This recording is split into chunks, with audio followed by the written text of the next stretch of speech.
చిన్నారి అవంతిక చేసినటువంటి నృత్య ప్రదర్శన చాలా ఆనందదాయకంగా అమ్మాయి ప్రదర్శించారు. ఇప్పుడు శ్రీ వెంకటేశ్వర స్వామిని తలుచుకుంటూ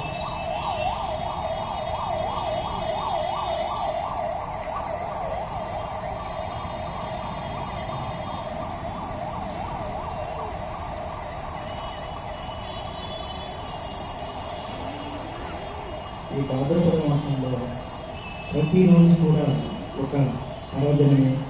ఎందుకంటే వినాయకుడు పుట్టిన తర్వాత ఆయన యొక్క ప్రతిభలన్నీ కూడా 64 కళలు 64 రోజులు ఆయన యొక్క కళలు ప్రతిధ్వనించి ప్రత్యేక ఎగ్జాంపుల్కి ప్రతి ఒక్క చంద్రుడిలోను సూర్యుడిలోను సూర్యుడి నుంచి 365 కిరణాలు వస్తుంది. ఎగ్జాంపుల్కి మనం ఒక ప్రిజన్ అంటే గ్లాస్ ప్రిజన్ దాన్ని తీసుకున్నట్టు త్రికోణాకారంలో ఉండేటువంటి గ్లాస్ షేప్లో ఉండేటువంటి ప్రిజన్ ఉందా ఒకసారి మనం ఒక లైట్ వేసామంటే అది 7 రంగులుగా బయటకు వస్తుంది. అలాగే సూర్యుడి నుంచి ప్రతి గ్రహం నుంచి కూడా మనకు రకరకాలైనటువంటి కిరణాలు రావడం జరుగుతుంది. వాటి ప్రభావం కూడా ఉండటం జరుగుతుంది. ఈ భాద్రపద మాసంలో వచ్చినటువంటి పేరు మరకత వినాయకర్. అక్కడ కానీ మీరు వెళ్ళారంటే కుంభకోణం విశేషాలు కానీ ఒకసారి చూసారంటే ప్రతి ఒక్కరూ వెళ్ళాల్సిన క్షేత్రం అది. ఇలాంటి జీవాలన్నీ పుట్టడం కోసం అని చెప్పి ఆ బ్రహ్మలోకం నుంచి ఒక కలశాన్ని ఇసిరేసాడు అనమాట భూమిపైకి.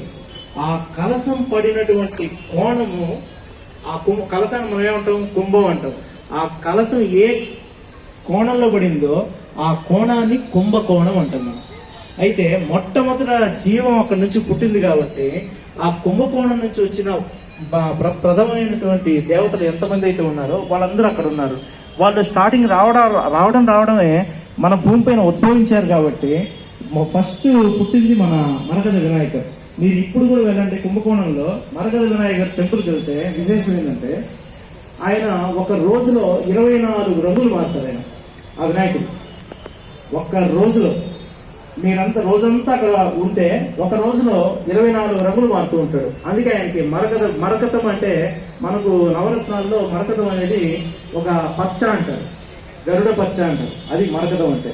ఆ మరకత వినాయకుడికి ఆ శక్తి అయితే, ఇంకో విషయం ఏంటంటే, మీరు ఉప్పళ్ళ ఆళ్వార్ టెంపుల్ అనేసి ఉంటుంది అక్కడే.